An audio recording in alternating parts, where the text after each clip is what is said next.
Best இன்வெஸ்ட்மெண்ட்ல யார் intelligent, Vimal R Kamal அப்படின்னு பார்ப்போம். விமல் அண்ட் கமல் கிட்ட வந்து என்ன அப்படின்னா 3 கோடி ரூபாய் 2 பேர் கையிலையும் இருக்கு. கமல் என்ன பண்றாப்ல அப்படின்னா அந்த 3 கோடி ரூபாய் வச்சு என்ன பண்ணலாம் அப்படின்னு யோசிக்கும் போது அவர் என்ன பண்றாரு, ஒரு 10 வீடு கட்டி விடுறாரு. ஒரு வீட்டுக்கான மதிப்பு பார்த்தீங்கன்னா ஒரு 30 lakhsன்னு வச்சுக்கிறீங்களேன். ஈச் ஹவுஸ் ஒரு வீட்டுக்கும் 30 லட்ச ரூபா செலவு பண்ணி கட்டுறாரு. அது வாடகைக்கு விடுறாரு. கட்டிட்டு என்ன பண்றாருன்னா ஒரு வீட்டுக்கு 10,000 rupees.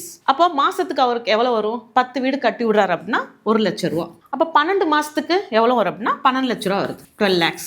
இது வந்து இவருக்கு ஆண்டுக்கான அவர் எடுக்கக்கூடிய அந்த வருமானம் பார்த்தீங்கன்னா 12 லட்ச ரூபா வருது. நாம அப்படியே வாங்க இங்கிட்டு பார்ப்போம். ஸோ இவர் என்ன பண்றாரு அப்படின்னா பிசினஸ் ஓரியன்டா இருக்காரு, இல்ல கொஞ்சம் தெளிவா என்ன பண்ணலாம்னு யோசிச்சு என்ன பண்றாருன்னா மியூச்சுவல் ஃபண்ட்ஸ்ல இன்வெஸ்ட் பண்ணலாம் அப்படின்னு 3 கோடி ரூபாயையும் வந்து மியூச்சுவல் ஃபண்ட்ஸ்ல இன்வெஸ்ட் பண்றாரு. ஆனா 3 கோடி ரூபாய் மியூச்சுவல் ஃபண்ட்ல இன்வெஸ்ட் பண்றதுக்கு முன்னாடி என்ன பண்றாருன்னா அவருக்கு ஒரு வீடு தேவைப்படுது இல்லையா, அவர் என்ன பண்றாரு, இந்த 10,000 இவர் விட்டுருக்காரு இல்லையா வீடு, அந்த ஒரு வீட்டுல இவர் வந்து வாடகைக்கு இருக்காரு. ஸோ மாசம் 10,000 கொடுத்து இந்த வீட்டுல வாடகைக்கு. இப்போ இவர் மியூச்சுவல் ஃபண்ட்ஸ்ல இன்வெஸ்ட் பண்ணும்போது வருஷத்துக்கு பாத்தீங்க அப்படின்னா 3 crores போட்டு விடுறாரா. ஸோ நீங்க இங்க ஒரு வருஷத்துக்கு எடுத்துக்கிட்டீங்க அப்படின்னா ஒரு 12% வச்சுக்கிறீங்களேன், 12% CAGR வச்சுக்கிட்டீங்க அப்படின்னா இங்க வந்து உங்களுக்கு 36 லட்சம் வருஷத்துக்கு கிடைக்குது. ஆனா இங்க இவருக்கு வருஷத்துக்கு கிடைக்கிறது வந்து 12 லட்ச ரூபாய் கிடைக்குது. நீங்க பாருங்க, இங்க 36 லட்ச ரூபாய் இங்க இருக்கு, இங்க 12 லட்ச ரூபாய்.